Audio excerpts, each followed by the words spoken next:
My friends, it is officially over. With the release of Aquaman 2 and the Lost Kingdom, the DCEU can finally come to a close. A new chapter for DC is about to begin, but with that being said, did this last movie in the DCEU end things with a splash? Or after this movie, did you want to jump off into the deep end? Let's talk about it. What is up, everyone, and welcome back to Jones Vibes. Hit the like button if you're trying to make waves, and let's dive in. So guys, like I said in the beginning, this is it. The DCEU has now come to a close with Aquaman 2, Aquaman and the Lost Kingdom, directed by James Wan, and what a journey it's been. I think whatever you think of the Snyderverse and just the last 15 years or the last decade of DC, there still is some sort of feeling here with the DCEU ending. I don't know, there's some sort of emotional resonance happening here. I am a bit sad to see it go, kind of thinking about what could have been, but I'm also excited for what's to come. So yeah, and I now have in fact seen this last movie, and honestly I feel like I should preface a little bit before I dive into my thoughts about this movie. I am very well aware that the first Aquaman made $1 billion,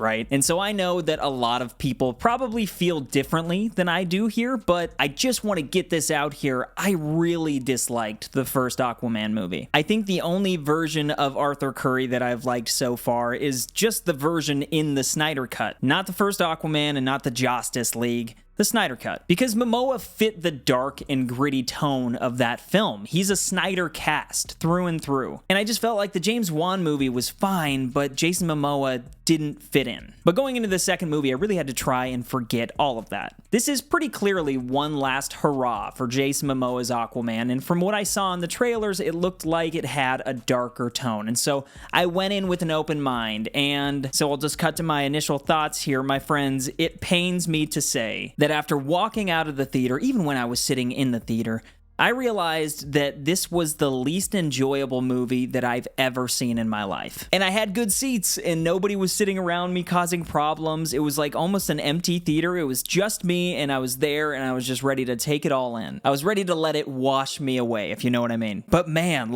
even just an hour into this thing, I could not wait for it to be over. And I'm normally not like that. I really try to find the good in things, and for some reason, this movie, I just couldn't take it. But as always, guys, this is just my opinion, and there are some things to talk about in this film. So first, let's start with the description, and then we can kind of break this thing down. So the synopsis for this second film reads, after failing to defeat Aquaman the first time, Black Manta wields the power of the mythic Black Trident to unleash an ancient and malevolent force. Hoping to end his reign of terror, Aquaman forges an unlikely alliance with his brother Orm, the former king of Atlantis. Setting aside their differences, they join forces to protect their kingdom and save the world from irreversible destruction. And so I will say that where they went after the first movie was clever. You have Black Manta losing his father, and he becomes the big bad in this one. He finds this powerful Black Trident that wields this dark energy from a lost civilization, and he uses that to go after his nemesis Aquaman.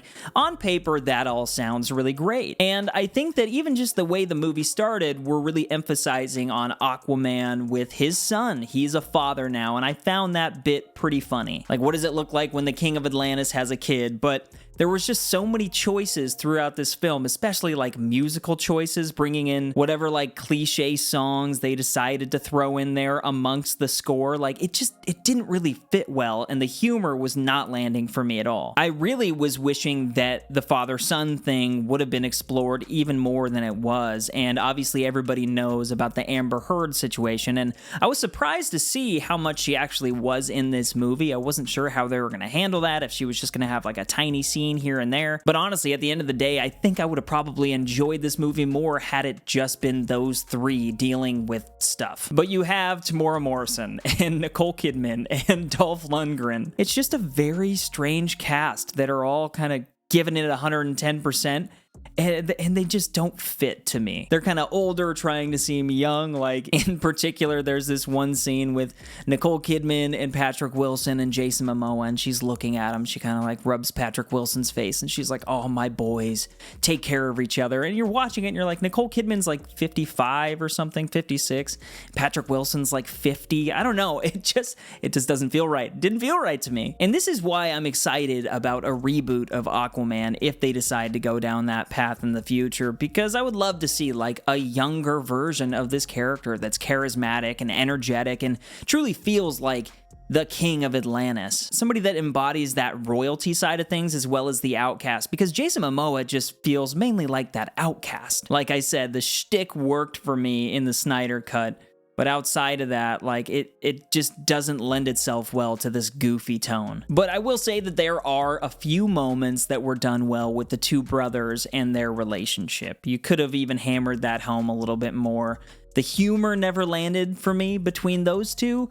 But yeah, there was a bit of heart at times, and it was okay. But the other side, the film's villain, is really the only thing holding this movie down. And I mean that in a good way. Yahya Abdul-Mateen, as always, was phenomenal, in his performance at least. I wasn't much of a fan of his dialogue, just like I wasn't a fan of most of the movie's dialogue, because it just kind of felt like a lot of cheese and narrative-driven stuff that's just getting you from point A to point B. Like, all of Manta's dialogue is so straightforward. It's like, I'm gonna kill Aquaman, because he got my father, and that's what I'm here to do. Luckily for them, Yahya is just a phenomenal actor, so like, he's pulling it off somehow. I've said this before on the channel, but that dude needs to be in everything because he is super talented. But yeah, you know, like the water stuff, after Avatar: The Way of Water, it's tough to look at this CGI for me. Just looking at this film aesthetically, it's not very pleasing to my eye. It's very bright and over the top, and I was really noticing the flaws more than I was in awe. And so you mix that with the fact that the stakes were pretty low because it's hard to care about the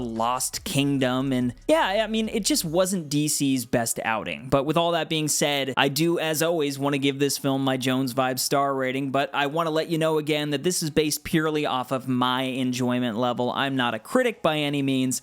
So yeah, guys, I'm giving Aquaman and the Lost Kingdom 2 out of 5 stars. It's a shame that it wasn't really my vibe, and, you know, it's kind of tough. Like, do I recommend this movie even?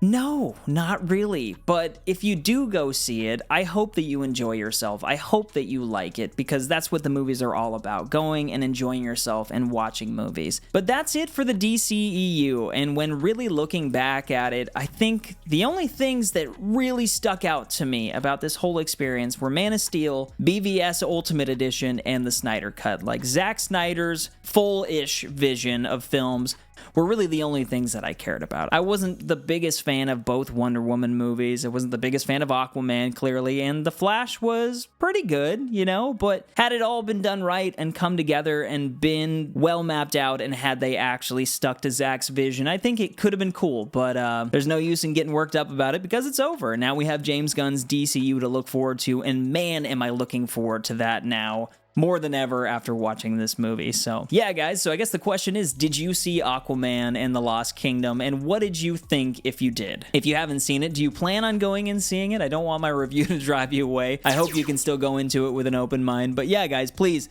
let me know all of those thoughts down in the comments. I'd really love to hear from you. You can also hit the like button on this video. I'd really appreciate the support. Follow me on X at Jones Vibes Only. Subscribe if you're new here, and don't forget to keep up those good vibes, guys. But the DCEU is done.